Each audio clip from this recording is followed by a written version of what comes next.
Hey, I'm Aidan, and for those of you who don't know, I play solo Bedwars on the Hypixel network, and I've obtained 300 stars in Bedwars. As a 300-star player, I have acquired some tips and tricks over the years to improve my gameplay and allow me to win more, as well as just overall be a better player. In today's video, I want to share these tips and tricks with you to allow you to be a good, or at least decent, Bedwars player. If you enjoyed today's video, don't forget to leave a like and subscribe, and let's get right into it.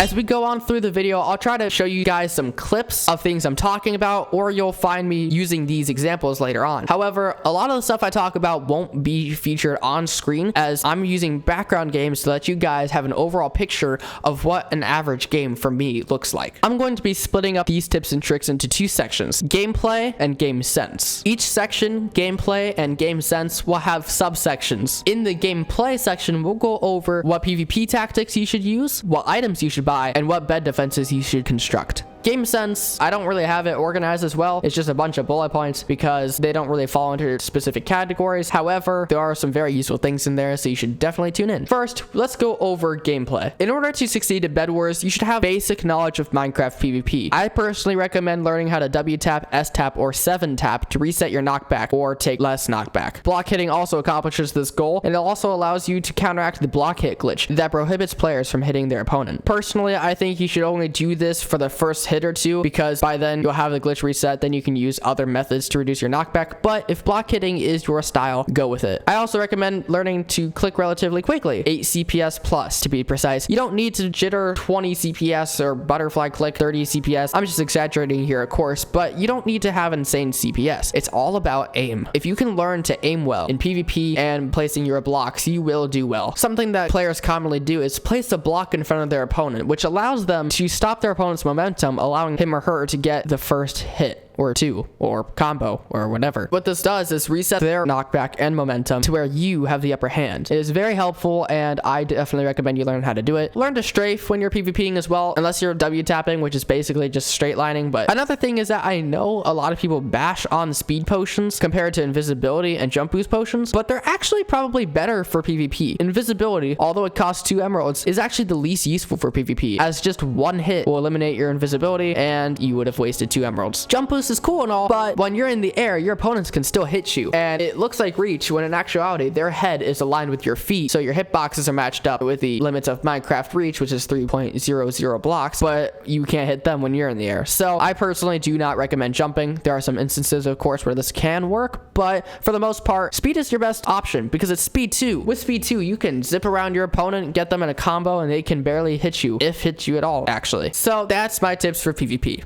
Next, let's talk about the items in Bedwars. To start off a game, I personally recommend buying 64 wool and 1 piece of TNT. I'll elaborate further on this in the future, but for now, all you need to know is that I personally recommend TNT, not wood. But if you are more of a defensive player, I'd recommend getting wood with your 4 gold, not TNT. The reason being is that if you fall while ninja bridging or your opponent kills you with your TNT, you just wasted your 4 gold when you could have spent it on a bed defense. Maybe the 30 virus bed defense. We'll talk about that later. There are some valuable early game items, which are the wooden pickaxe, the wooden axe, TNT, a stone sword, iron armor, fireballs, and golden apples. Some valuable late game items are ender pearls, potions, diamond armor. I guess this is kind of 50-50 for me. Iron sword and upgraded tools. Never buy a diamond sword. Never buy silverfish spawners. Don't buy bridge eggs as much as you want to. They're really not that useful except for content. And please, for the love of all things Hypixel, do not buy a punch bow. It is horrible. Your opponents are going to hate you. I personally just ignore ad players with that, so if you do that against me, you're going to get ignore added. Sorry. They can be counteracted with ender pearls. We'll talk about this later on. And bows overall in Bedwars are really not that useful. There are much better items you could be purchasing for the same price. Okay, so let's say someone did buy a punch bow. How do I counteract it? Punch bows, or any type of bows, can be counteracted with ender pearls, invisibility, silverfish eggs, kinda. I said not to buy it, but in this instance, you could buy it. It's probably not really going to help at all, but it serves as a little distraction, which allows cause you to run away. Fireballs are also an option, however, they can be hit back at you, and most often they will be. But if you happen to get the right angle, you can launch your opponent off the edge if they have a bow. I mean, sorry bow spammers, but you're probably not that intelligent, and you're probably gonna die to that. However, I do believe that ender pearls are your best option, and fireballs are your weakest option because they can be deflected. But pearls, you can't really go wrong with them unless you miss. If you're just going against a power bow or just a default bow, you could probably just block clutch. I mean, it's not gonna send you 5 blocks off your bridge. It's only gonna send you like 1 or 2, so you'll be fine. One item that I've never used in this game mode is magic milk, but the fact that I don't use it kind of shows that I don't really care about it and it's not that good.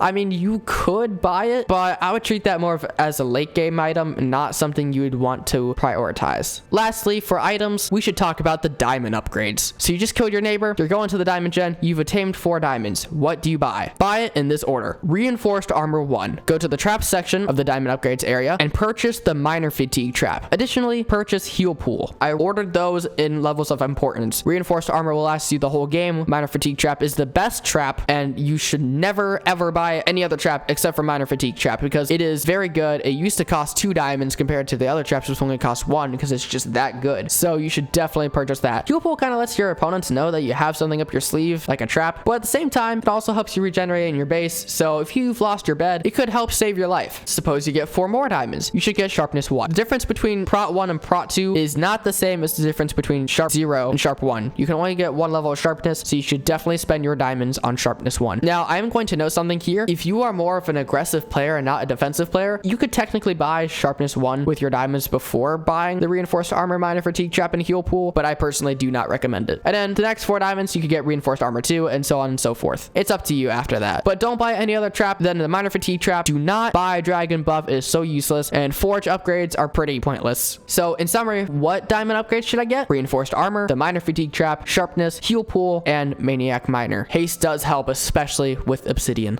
Lastly, in the gameplay section of today's video, we're going to be focusing on the bed defense. Now, like I said earlier in today's video, I said that it's best to start your game by waiting for 16 iron and 4 gold. However, if you are on a map like Crypt or Lighthouse or Orchestra, you want to buy 32 wool. That only costs 8 iron, so once you get your 8 bit of iron, you should just go. You need to get that 8 iron rush in order to establish, well, safety, really. You need to get that rush going. But suppose it's not a 32 rush map, which means 32 blocks to get there. If it's not a 32 rush map, you should wait for 16 iron and 4 gold. Buy 64 wool and 1 piece of TNT. Place 1 layer of wool over your bed and rush. If you are more of a defensive player, I recommend the 30 virus bed defense, which is what I'm showing you on screen right now. It costs 16 wood, so just 4 gold, and then it'll cost you 10 wool. So you'll still have plenty of blocks to bridge over to your neighbor. Excessive bed defenses are worthless. Do not build ridiculously huge bed defenses. They are easily broken. Wooden tools can shred through them. All your hard work defending your base and being a turtle can be ruined by just one average player coming in with wooden tools and hiding in your ridiculously large bed defense. As far as obsidian goes, I'm kind of 50-50 on it. I definitely think it should be a last resort. It'll make your game longer and show your opponents that you're kind of not the best at PvP. If you have to buy obsidian, that shows you're defensive. However, if you keep losing game after game by losing your bed, you might as well buy obsidian. I don't have a preference really. It depends on the context, but just use it as you see fit. If you place water on top of your bed defense, it will counteract TNT and fireballs. Many players know about this. However, do not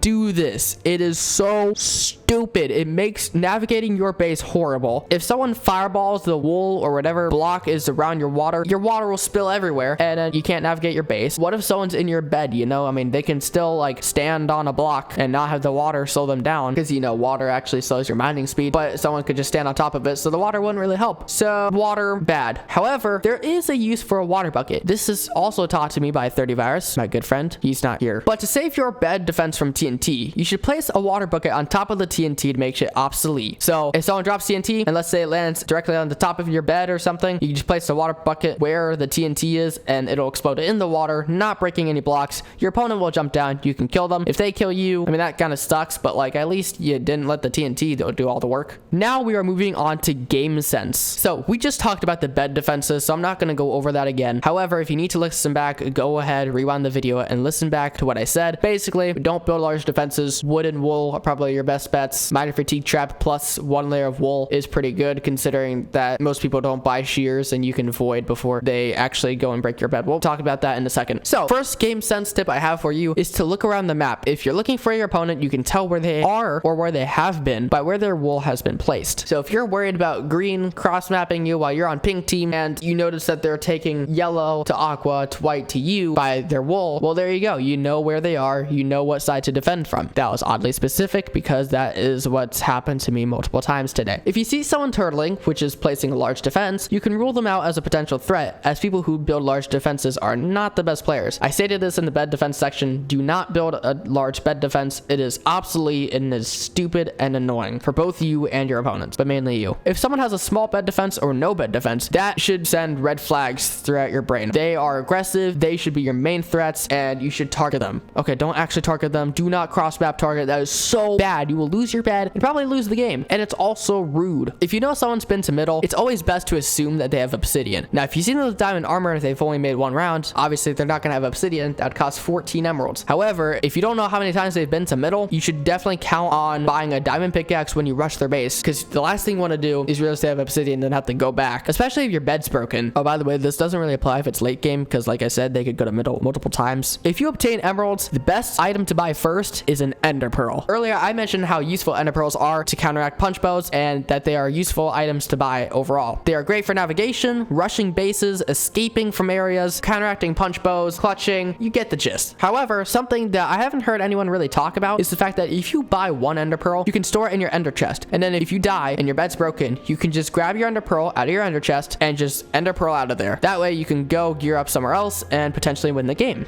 Be mindful of where you're bridging. You could be fireballed off at any time. You have no idea how many times I've been fireballed off and it's not been fun, but that's because I wasn't being mindful. You have to look around, see where your opponents are, and just know that there's always a risk of you being fireballed off. So always watch where you're going. On the flip side, fireball your opponents off their bridges, but don't do it excessively. You have to think about what items they could be carrying, if they're a threat, and if they're approaching you. So if someone's just been to middle, they're rushing back to their base, fireballing them off could be a good idea. However, if they just killed someone and they have like 2 hearts left, but they don't really have any items on them, that would just be a waste of 40 iron. And if you miss, that's even more embarrassing. If it's a final kill, go for it. Speaking of fireballs, fireball jumping. Fireball jumping is a great way to move around. Just make sure to watch your health. I kind of don't do that, which is bad, but if you bring a water bucket, you could actually MLG water bucket and not take fall damage. Speaking of jumping with explosives, there's also TNT jumping, which allows you to double and triple TNT jump, allowing you to go much further than fireball jumping. Fireball jumping is more vertical, whereas TNT jumping is more horizontal. However, be careful because both of the explosives can go haywire if the server's lagging and they will not launch you correctly. I have lost many games due to Hypixel being screwed up. So it's kind of do at your own risk, but most of the time you'll be fine. Just make sure you watch your health and don't place the TNT if someone's gonna fireball it, because fireballs can move TNT and that's just not epic. Something I just mentioned earlier, if you have 1 layer of wool around your bed and a minor fatigue trap, 9 times out of 10, you could just fall into the void to get back to your base and not be a final kill if you have that trap triggered. Sometimes people will buy shears. A lot of the times I've noticed that people have been buying shears recently, so I've just not been voiding and letting my bed die. However, you should probably bet on voiding, because although I don't do it, there were so many times where I could have done it and it's embarrassing because I'm just there like, oh man, I could have voided. And then I say that 3 times over because my opponent just hasn't done anything. So I'd definitely recommend voiding. But if you have anything larger than 1 layer of wool, I would not recommend voiding because they probably use TNT to break it. Oh yeah, you could also save your bed, by the way. That's a possibility. Lastly, and this is the most important one, organize your shopkeeper. You need to get yourself situated with a nice quick buy section. That is the first area you look at whenever you're in the shop, is the quick buy. There's all the items there. Those are the items that you should be using the most. You can customize it by, I mean, it tells you how to do it. It's just like you can shift click and add it to the quick buy, and then you can just choose where you want it and stuff. So definitely organize your quick buy area, because what that does is allow you to save a lot of time in the shop and a lot of navigation.